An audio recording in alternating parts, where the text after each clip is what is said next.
gente! Bem-vindos de volta a mais uma aula de história e hoje tenho certeza que você vai gostar dessa aula porque está incrível. Preparei aqui um material maravilhoso para a gente poder conversar sobre esse assunto. História, você sabe, né? História é uma paixão da minha vida e claro, tenho certeza que você vai gostar. Então, segue comigo para essa aula.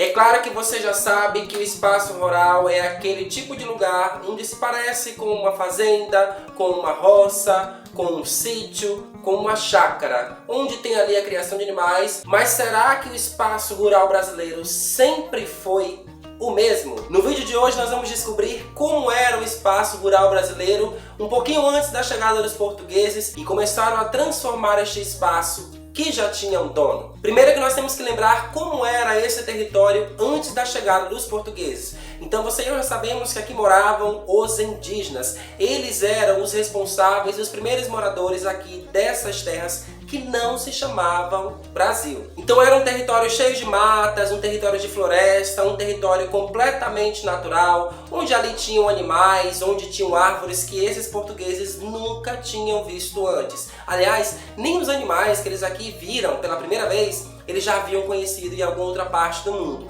Então era um ambiente cheio de florestas, cheio de matas, com um ambiente natural muito bem preservado. Agora, a partir do momento que esses portugueses chegam aqui nessas terras em 1500 e se entendem como os donos dessa terra, eles começam a provocar algumas mudanças nesse espaço que era indígena. E aí começa uma campanha portuguesa de dominação e exploração dos recursos naturais que aqui eles encontraram. É que nessa época, minha gente, os portugueses se achavam os donos do mundo. E a partir daí eles poderiam fazer o que bem entendesse. E é isso que eles fizeram. Então aqui eles encontraram um tipo de madeira muito boa, que era o pau-brasil, que não só servia para poder fazer móveis e moradias lá em Portugal, mas também lhes rendia um corante vermelho, uma tinta vermelha muito cobiçada, muito interessada lá pelos europeus. E com isso eles vão fazer muito dinheiro. Então a partir daí você vai começar a perceber que os portugueses começam a explorar a mão de obra indígena, mas daí eles começaram a resistir. Eles começaram a perceber que os portugueses estavam tirando demais aquela madeira, tirando demais aquela floresta. Eles começaram a não gostar dessa ideia e começaram a fazer algumas rebeliões, começaram a se colocar contra essa dominação portuguesa.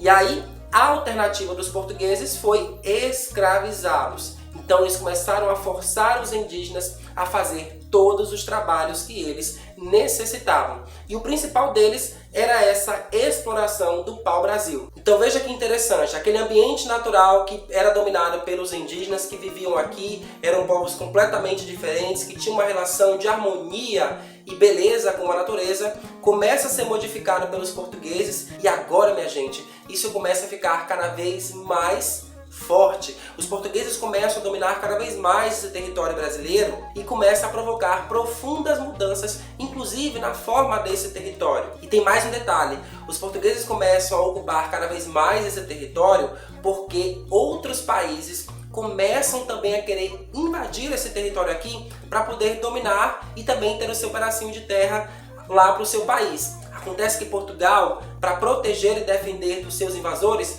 começam a mandar mais pessoas para cá, para poder ocupar e povoar esse território, e mais ainda, começa a criar mesmo uma exploração cada vez maior de outros recursos. E um desses recursos que eles vão começar a plantar aqui e ter muito mais lucro é a cana-de-açúcar, o canavial, a cana que vai produzir o açúcar, uma iguaria naquela época. Hoje muito comum nós usarmos o açúcar, mas naquela época era algo incrível, era algo novo. Então isso vai fazer com que os portugueses comecem a ter ainda mais lucro, comecem a usar este espaço aqui para produzir cana, que esse canavial vai dar origem a um sistema rural brasileiro que vai durar por muitos e muitos séculos. E esse sistema rural brasileiro que eu estou falando tem um nome, que são os engenhos de açúcar. Os engenhos de açúcar vão ser a principal marca da mudança que os portugueses vão trazer para esse território que era habitado por indígenas. Acompanha comigo. Os engenhos envolviam os equipamentos e os locais para a criação dos animais, minha gente. Olha para essa imagem aí que você vai perceber que tem ali, ó. Você vai perceber algumas construções, você tem as roças, que na verdade eram ali as plantações do que as pessoas iriam comer ali. Você tem a casa grande, que era a casa do senhor do engenho, das pessoas mais ricas. Você tem a moenda, que era onde o açúcar seria fabricado. Você tem o canavial também, onde eles vão plantar, cultivar e colher este canavial. E você tem aqui também, minha gente, a senzala, que eram as habitações, as moradias dos escravos. Este espaço rural começa a ser criado e vai sendo modificado, e nós podemos perceber também que esse engenho tem algumas características e tem alguns moradores que faziam parte aí nessa época. Acompanha comigo. Você tem o senhor do engenho, que era o dono desse grande engenho, normalmente era o homem, o chefe ali daquele local, e ele era muito rico, e por isso ele tinha muitas riquezas a partir da exploração deste recurso, da cana que vai transformar no açúcar. Temos ainda os mestres de açúcar, que serão responsáveis ali por fazer aquele processo mais sofisticado da fabricação do açúcar. Temos também os feitores, são os responsáveis por fiscalizar a produção desse açúcar, para saber se os escravos estão produzindo, se estão trabalhando. E temos também os escravizados, os povos africanos que foram arrancados de sua terra natal, vieram para cá na condição de escravos em navios negreiros, onde foram torturados, espancados, massacrados, não tinham nenhum tipo de direito, não tinham nenhum tipo de alimentação digna, não tinha acesso à escola, não tinha acesso a absolutamente nada. Trabalhavam mais de 10 horas, 14 horas por dia, e logo depois que terminavam o trabalho, iam para a senzala, onde ficavam presos. Minha gente, é um triste fato da nossa história. Essa escravidão dura mais de 300 anos aqui no nosso país e coloca os negros africanos e todos os seus descendentes numa condição terrível. Então aqui nós já falamos sobre a exploração do pau-brasil e sobre a cana-de-açúcar. E terá mais um produto aqui no nosso Brasil que será produzido, que será muito famoso, que é o café.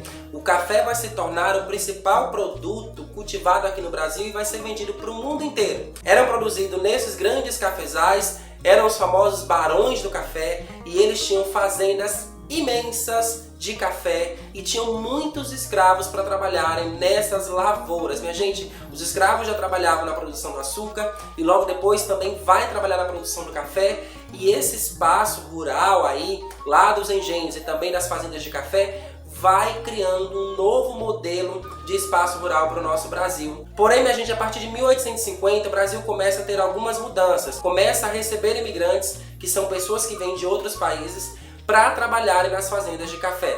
Então já havia um desejo interno de algumas pessoas para que a escravidão acabasse. E também, minha gente, as fugas dos escravos eram muito constantes. As rebeliões escravas também eram cada vez mais constantes. E isso dificultava o processo aí de exploração econômica desses senhores do café. Então a solução que eles encontraram ali foi de começar a trazer imigrantes para poder trabalhar nessas lavouras de café. E claro, a ideia era que ao final disso tudo, esses imigrantes substituíssem a mão de obra escrava. Isso vai demorar bastante, porque é claro, a escravidão é um sistema econômico muito mais barato do que você trazer imigrantes para cá. E aí, quando a escravidão termina em 1888, esses imigrantes que já estavam vindo começam a vir cada vez mais, e aí começam a ocupar essas fazendas de café para fazer o trabalho que até então era feito pelos escravos, que agora estão livres. Então eu espero que você tenha percebido que esse território que era habitado por indígenas começa a ser modificado ao longo da história, a partir da chegada dos portugueses, que cria um novo ambiente dentro desse ambiente que era completamente natural. Então esse espaço rural dá origem ao sistema rural que nós conhecemos atualmente, mas é claro que tinha algumas diferenças. Antigamente o trabalho era feito apenas por escravizados. E claro, usando essa força de obra escrava, esses portugueses tiveram muitos e muitos lucros. Agora, o espaço rural não é mais assim. Ele tem muitas diferenças e é isso que eu espero que você tenha percebido até aqui. Então é isso, gente. Eu espero que você tenha gostado dessa aula. Não esquece de deixar o like aqui neste vídeo para fortalecer o nosso conteúdo. Um beijo grande para vocês e até a próxima aula, gente. Tchau!